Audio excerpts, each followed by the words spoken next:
Welcome to Taking Back Paris, episode 11. It's the first day of the season in our fourth year in charge, so let's hope we can get off with a win. But before we get into all of that, if you enjoy my content, please give it a like and subscribe if you are new. I upload videos every Monday, Wednesday and Friday. So if you're looking for some good, consistent content, please sub. I'm your guy, but let's get into this, boy. So we had like 7 million transfer budget. I'm pretty sure I showed it in the last episode, but it's not really 7 million because we had no wage budget. So I had to use a lot of that transfer budget in the wage budget, if you get what I'm saying. So as you can see here, it says we spent 2.5 million. We've brought in a good old 5.5k, you know, balling. A lot of our transfers for the foreseeable future are just going to be frees or very low valued transfers, but we'll go through them. Like I said, a lot of I think I said in the last episode, a lot of these I already had on a pre-contract. I was just waiting for them to join. But the first one is Shrivers from Anderlecht. He's just a bit of like a James Milner type, you know, he can play pretty much everywhere I need him.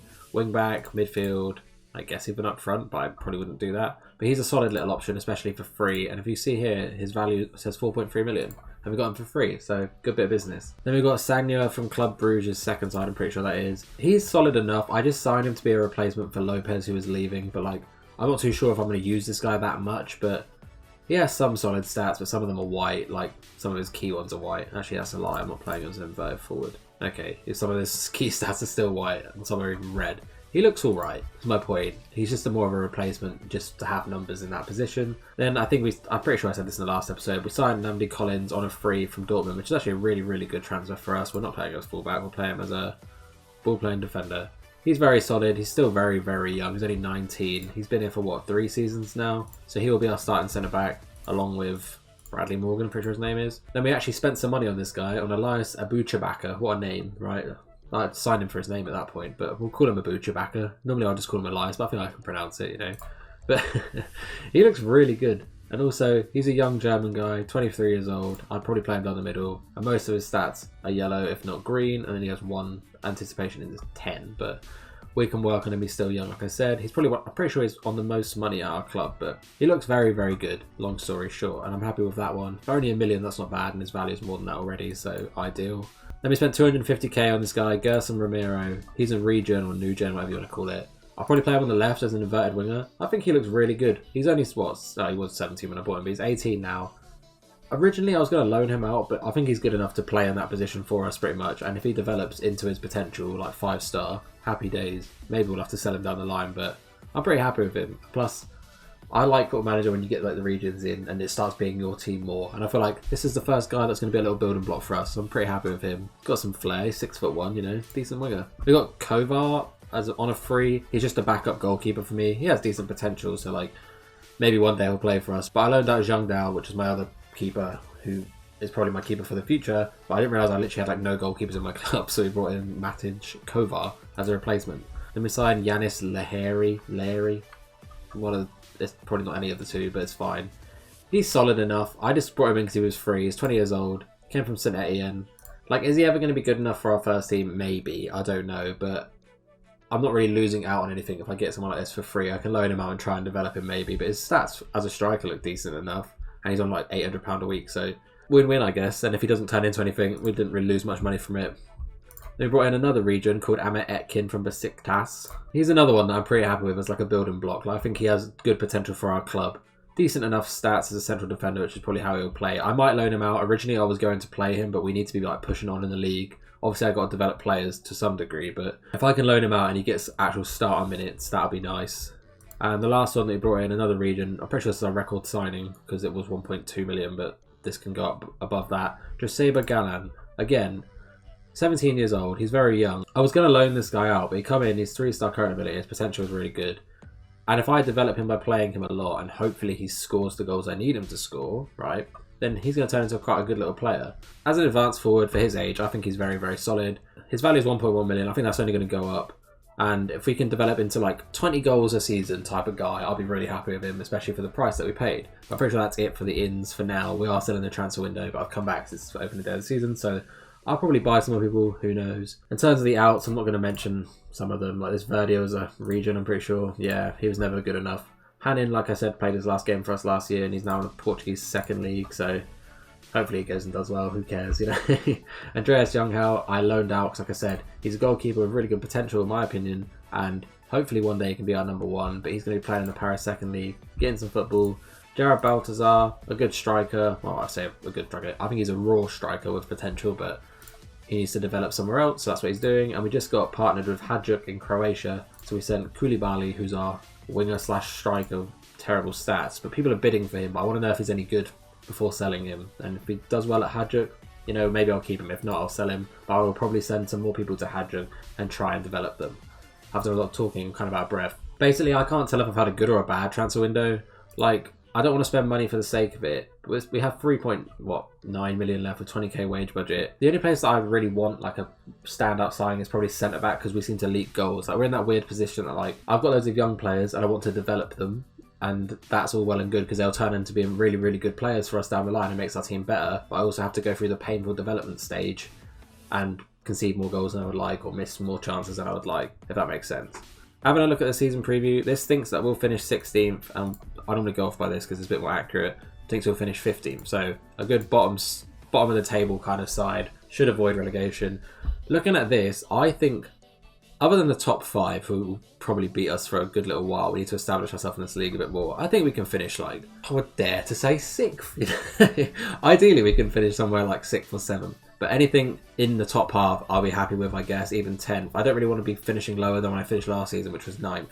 But we're also still not the best team in the world. But to be perfectly honest, these teams are all beatable on our day. And we beat Marseille last season, so I don't know. I'm aiming for like 6th or 7th and a nice little cup run, because we've got knocked out straight away. And I'm pretty sure the French Cup, PSG got knocked out the last 2 years. Since I've started this save, Marseille have won it twice and Lille have won it. So PSG aren't really in that cup as much, so we could potentially get some silverware maybe here down the line. So a nice little cup run, 6th or 7th will be beyond an overachievement. I mean, this says avoid a relegation battle, so we'll see. Hopefully we can start better than we did last season. I've changed the tactic up a bit, like I've changed this to a central defender, not a ball playing, so in one of the off-camera saves I have, that has helped me loads in defence by doing it like that, so maybe that changes something. I've also put shoot less often on my striker and cross more often and shoot less often on my wingers as well, because I have found that when you have that option on, it doesn't really hinder them in terms of the goals they get. They just don't take these stupid shots at the angles, the ones that you can never score on like the byline. So hopefully we'll be passing and squaring those ones and then scoring, as opposed to just hitting the side of the net and having a completely pointless highlight. That's the idea. Hopefully that happens, who can know. Having a look at the finances, we have about 7 million in the bank now, which is, we're getting there slowly from struggling like 3 million, 2 million, pretty much the whole save. We had about 15 million from our league position and TV rights, which was good. But from that, I've asked them to improve our training facilities and youth facilities, which they did agree to after arguing with me about the youth facilities. Happy days, and ideally that brings through better players and we can develop our players better like that. And ideally, once this happens at the end of next season, maybe I'll request it again and we'll do it like that. I also signed a new contract before the last episode and I forgot to mention it. So we're here till 2027. I obviously don't want to leave unless I'm fired, because the whole name of the series is Taking Back Paris. It's not going to make any sense if I go to like Dortmund or something, is it? Today we are against RC Lens as well in the first game of the season. Last year they beat us 3-1 and 4-1 and had a really good season. They're in the Europa League and they finished 5th, like out of nowhere. Like, this kind of gives me hope that we could probably do something. They finished 17th and 15th and then finished 5th. So if we start well, maybe we can have a really good season, but who can know? But that brings us to today's game. We've got Desprez in goal, Fran Garcia at left back, Sessegnon right back, and Collins and Bradley Morgan in the centre. This is my ideal back line and even goalkeeper, so hopefully these lot stay relatively injury free. We've got Kamara as the anchor man, Moya as deep line playmaker, Gerson Romero, the new region guy, at left wing, Abu Chewbacca at advanced playmaker, Paulinho on the right, who's solid, and Galan again, a region. Hopefully he can get some goals. We do have David Otto on the bench, who's pretty good at getting goals if we need it. We have quite a big squad. Like, a lot of these are going to have to be loaned out, but I just need to see who I'm going to play first. Like, I have more players than I need, which is a good problem, but also a bad problem when they start to moan about it. Let's get into the game, my dude. I'm not even ready. Lyon, who went pretty much the whole of last season unbeaten, just lost on the first day, so Bants. Problem I have no idea how good we actually are. Like, we started so bad last season, but finished pretty strong, so which one of those two are we? Early encouragement as per usual. Hopefully we get some highlights and there are goals. We are away as well, and I think away games are always harder. Instant highlight. That's an interesting ball, guys. Get the ball back, Moya. Please don't concede like that, because this guy over here was lazy. We should have... I mean, that's not a great start for us. Abu Chewbacca just looked lazy, and then we almost concede, but it's fine. We're dominating the ball early on, we're just not getting a highlight. Classic us, am I right? This is your reminder to like the video, by the way, while we're waiting for a highlight that's probably never going to come. Oh, yes, we got one. Launch it straight out, Pally. No, you won't. Nice. Get it back in. Oh, Galán on his debut. I didn't actually expect that because I thought Paulino was going to launch into the box, but happy days. I think it's so crucial that they start with a goal, so I'm really happy with that. This guy needs to be my star striker, basically, going forward. Good little cross, good header, Galán scores. He probably should have saved that, but not complaining. 1-0. 1-0 at half-time. We're pleased with how things are going. Keep it up. Does not mean go and get complacent. You like to think it means that, but it doesn't. I mean, we're looking good. We're dominating the ball. We've had more shots. Our XG is better than them. Good corner. Romero. I wasn't ready to... You can tell I was not ready to talk. Well, Romero scored in his debut as well. So 2 of my regions that have started have scored. I was so thrown by that because I literally went corner, so I wasn't ready. Okay, get the ball back. We're playing very well. That's what I was trying to say before that corner thing. Abu Chabaka's on the ball. Overlap, Sessignon. What are you doing? Okay, all come inside. Cross the ball, please. Thank you. I mean, that would have been a nice goal, but I wanted it in the box, but I'll take it. We're looking solid. I don't want to jinx it, but we are looking solid. Even the stats are backing it up completely. If we can just see this out as a 2-0, as I talk, we get a highlight. So let's hope it's ours. Simeone's on the ball. Good ball by Paulino. Go on, Galán, get another goal. That was a great challenge by them. I mean, Galán's looking good, so that's nice, but that was a really good challenge. I mean, the playing out from the back's working. No, it's not. Why did I have to say that? Don't concede. Thank you. Counter. Americo's on the ball, who's also new, which I don't think I highlighted. Go on, Galán. Oh, you missed an easy goal. He looks good up front. I'm happy, even though he completely missed an absolute sitter. Well, well, well. We start with a win again, but that happened last season, and then we went on a massive loss, a massive losing streak. They didn't get a single shot on target for a side that overachieved last year and got European football. I think that shows that we're good enough this season, but maybe it's just one game. Who knows? Well, 2 of my debutants scored in Galán and Romero, so I'm more than happy with that. Romero gets a little news article about him. So I didn't actually say, in pre-season, he did really well. Yeah, in like 7 appearances, he had 10 goals in pre-season, so he's a goal threat from the left, so that's nice.